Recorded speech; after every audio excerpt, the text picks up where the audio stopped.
How's it going, guys? My name is Donovan. Today's video we're going to be talking about my 2016 Charger RT with a Gen 6 3-liter Whipple Supercharger. I have the hood popped right now, that's why you see that crazy hood gap, so I'm going to go open it up in a minute. Before I do that, if you guys have any questions about the Whipple Supercharger, my experience, anything at all, the install, whatever, please go ahead and put those questions in the comments. I'm planning to do like a full Q&A on the Whipple install, my experience, anything that I miss and don't mention in the next few videos. So once again, this is my 2016 Charger RT. The car has some other work done. It has a comp cams HRT stage 2 camshaft. It also has rear differential and headers. It has a 309 rear end. Go ahead and pop the hood. You can see the star of the show. Recently I installed this Gen 6 3-liter Whipple. Haven't seen a whole lot of RTs with the Gen 6. I've seen some cars with the Gen 5, but not too many with the Gen 6. Supposedly they made some reliability improvements with it, so crossing my fingers that they actually did. So I installed this Whipple Supercharger myself with the help of my father. Posted a video already, you guys have seen that. It wasn't a comprehensive install video, but it was, just some of the high points. I do have to give Whipple credit. The install was fairly non-intrusive in the sense that you weren't doing a lot of things that aren't reversible if you ever needed to take it off. And the Whipple instructions were actually pretty decent. One thing I will mention I was a little annoyed at is that when I ordered this kit, I ordered it with the Whipple cold air intake. So I ordered it and paid for the option, but it didn't arrive with a cold air intake. I called Whipple. They were talking to me on the phone like they'd never even heard of the Whipple cold air intake kit for the Hemis. So not really sure what's going on there. I had to cut up an old intake and just fashion it to fit. It works. I mean, it's not the best solution. I'd rather have something more professional looking, but it works for now and I don't have to pay another $500. They did refund me the money that they charged me though. So from a tuning perspective, this car is tuned by the same guy who tuned it previously for my cam and the same person who's tuning the Hellcat. I actually switched over to 91 octane. Previously, this car was running on E85. Switched over to 91 for a few reasons. Power is not the limitation on this car right now. It's really all of the other components that are a limitation, like the stock bottom end and the stock transmission. So for now, 91 it is. Plus, I want to drive the car around. I want to take it on road trips, and it's just a little easier to use 91 octane than having to plan your whole entire route around E85 gas stations. Car starts up fine, cold starts, warm starts, drives around town perfectly fine. You guys will see some driving clips later in this video.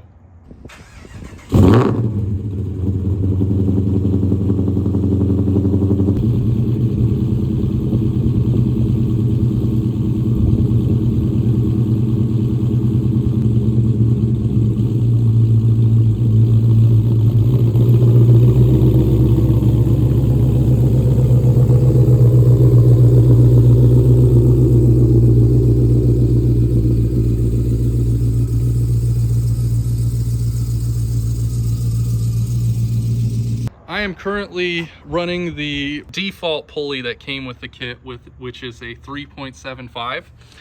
Like I said, I'm on 91 octane, so I'm kind of octane limited in this car. So I'm not in a rush to go with a smaller pulley. I think they offer a 3.625 inch pulley, so maybe I'll go with that in the future. I don't really know. All I know right now is that I believe the car is making just shy of 8 PSI of boost when I'm at wide open throttle. Like I said, not going crazy on the boost for now. I just want to drive the car. I want to enjoy it. And you guys will hear later in this video that it's already a torque monster and it'll already blow off the tires with 8 PSI. If I do go to that 3.625, I believe it'll add about another 1 pound of boost. So I don't even know what that's going to translate into power, but we'll see. So I had to go for a drive right now, guys. It is just so beautiful outside. So one thing I'm sure you noticed there is when I came to a stop, there was absolutely zero surging of the RPMs. When I first installed the cam, and this is expected with cammed cars, at least cammed automatic cars, I think even cammed manual transmission cars, they don't like to idle. So when you come to a stop, they can often surge, and the car will kind of like lurch forward on you, kind of almost like fighting the brakes. It used to be a big problem when I first installed the camshaft. I went through a couple tuners trying to get that worked out. The guy I'm currently working with now, he got it to a point where the car wouldn't die and it would actually drive very nicely around town, but it would still surge a little bit here and there. For some reason with this supercharger, it doesn't surge at all anymore. So, and the cam's still in there. So what I'm really trying to say here is the car drives very pleasantly. It drives almost like it's a stock car, which I personally like. I like when I can drive it around town. I like when I could, you know, let my mom borrow the car, let my girlfriend borrow the car. They could just hop in, they could drive it, and they don't have to worry about it dying at this red light that I'm about to stop at. It drives really pleasantly, and it gets down to business when I need it to. One thing I also want to talk about is the gas mileage. Of course, I switched to 91 octane, so my gas mileage is going to go up compared to E85. I drove this thing on the highway. I was getting around 26 mpg on the highway. If I slowed down a little bit, I could have probably gotten that closer to 30 mpg. All things considered, I think that's pretty good for a cammed and supercharged and modified, you know, V8 pushrod engine. One thing you guys may have noticed is that there isn't really a whine with this supercharger. So the Hellcats whine like crazy. My Hellcat, like, you can hear that thing no matter how much like throttle input I'm giving it. It's always making some sort of whining noise. The Whipple, I've noticed, is a lot quieter. I don't hear any sort of whine, which, depending on what you want out of a supercharger, that could be a good or a bad thing. I personally don't mind. I like that the car's kind of quiet because it sounds a little stealthy. It sounds quiet, but I won't say that it sounds stock. If you stand next to the car on the outside while it's running, it's the weirdest thing. The Whipple almost makes a turbo noise. It almost makes like a turbo kind of whirling noise rather.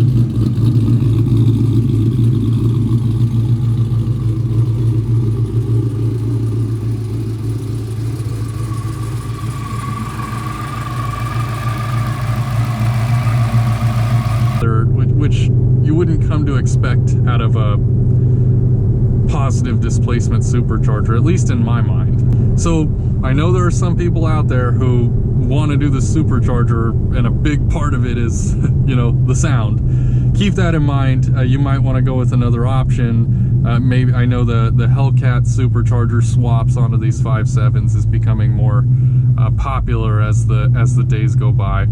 So as this light turns green, I'm going to get on the gas a little bit. I'm going to give it some partial throttle. I obviously can't speed. There are people around me and I'm on the street. One thing I've noticed about this car with this supercharger is it's still a little lazy partial throttle.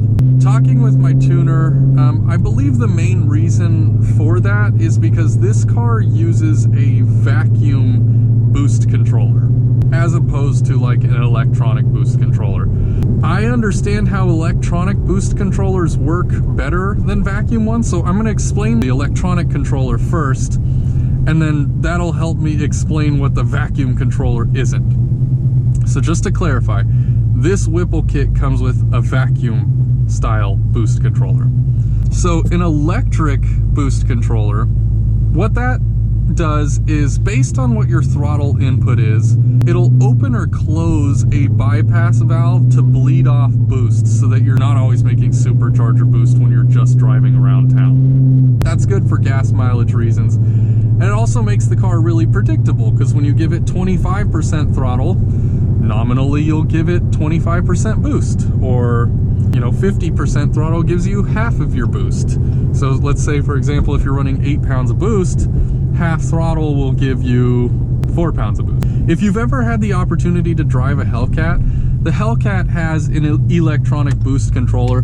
That's one of the reasons that that car is so pleasant to drive around, is the boost is very predictable. This Whipple kit, as I mentioned, comes with a vacuum boost controller, and a result of that is the car will kind of surge when the boost kicks on. And a byproduct of that is that it kind of makes this car a little unpredictable when it comes to going into boost.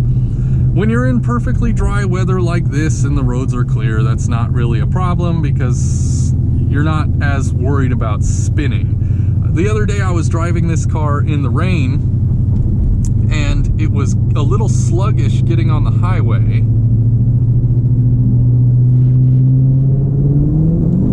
See, did you guys hear that surge? That was it kicking into boost there. You could kind of hear the supercharger whistling a little bit. Long story short, the vacuum controller makes it a little unpredictable as to when the car's going to come in on boost. And I was getting on the highway while it was raining one day. The car was a little lazy. It wasn't in boost yet, so I gave it a little more throttle, and the boost kicked in. The car got a little squirrely on me. Thankfully, there are companies that offer electronic boost controllers that you can replace the vacuum controller with. Modern Muscle Extreme is one of those companies, and actually, I've partnered with them and I will be doing a review on their electronic boost controller here shortly. I would say that's probably my biggest complaint about this kit so far is that, you know, because of that vacuum boost controller, it just doesn't come onto boost smoothly. It's not very linear and I get some weird surging because of that. It's something we'll be able to get around though, I believe, with the MMX boost controller. A lot of people are probably wondering, what about the horsepower? How does it feel at wide open throttle? Unfortunately, I have not taken this car to the dyno yet to get an after dyno reading, so you're gonna have to go based on my butt dyno intuition right now. Before I installed the supercharger, I was able to get this car to spin from 30 miles an hour. I'm running some Nitto summer tires. They're not track tires, they're just like NT 555 G2s, so they're summer tires. I was still able to get them to spin at 30-40 miles an hour, but that would require me downshifting into the lowest gear possible and pinning the gas. With the Whipple, I was doing some data logging a few weeks back, and I was doing about 50 miles an hour. I downshifted to where my RPMs were about, let's say, 3500s, and I did a roll into wide open throttle. So this wasn't me pinning the gas, this was me just going like 25 to 50 to 75 to wide open throttle. The car absolutely blew off the tires at 3500 RPM with this Whipple. The mid-range torque that this thing makes when it's in boost is absolutely insane. It is so fun to drive. I hope you enjoyed the video. If there's any Whipple specific content you guys would like to see on this car, please feel free to leave comments and suggestions below. Gonna be making a lot more content with the car. I did a before dyno. I have not done the after dyno just yet because I'm still waiting on a couple of parts. Like I said, I'm gonna be partnering with Modern Muscle Extreme to use their electronic boost controller. So I want to get that situated. I want to get the final tune kind of dialed in before I do a dyno pull and advertise the gains to everybody. With that being said, I hope you enjoyed the video. Thank you guys for watching, and I'll see you next time. Peace out.